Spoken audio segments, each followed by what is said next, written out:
Yeah, but the game ain't gotta be played like that, yo. You can't tell me this shit can't get done without people beating on each other, killing each other, doing each other like dogs. And without all that, you ain't got 5-0 down here on our backs every 5 minutes, throwing us around and shit. Shit. You think 5-0 would care about niggas getting high in the projects?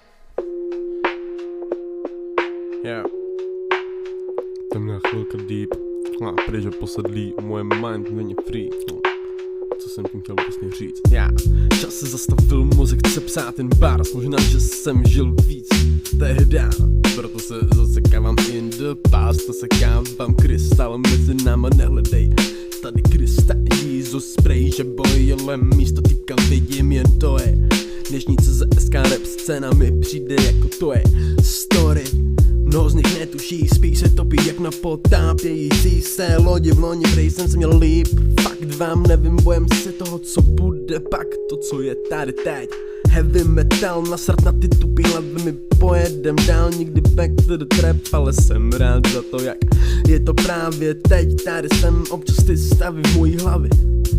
Silný tak moc, že hlavu mám položenou ve svých dlaních, ale svatýmu se fakt nekláním, spíš ďábel nebo démon v žilách, toxický odor. Cítím se jako Venom.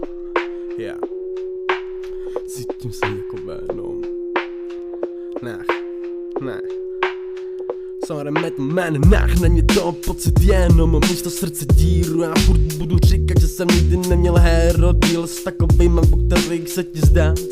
Nebo když ti televize náhled do podsvětí dá, tak se ti potom o tom zdá. Nevím, žiju v tom nějakej pátek, realita krutější než vypadá, svýma slovama jen napadám a hulím trávu, abych nedělal, že nejsem real badaman. Na mojí madam prosím milé pěkně, nebo tvůj nadrženej fresh ksicht brzo skysne.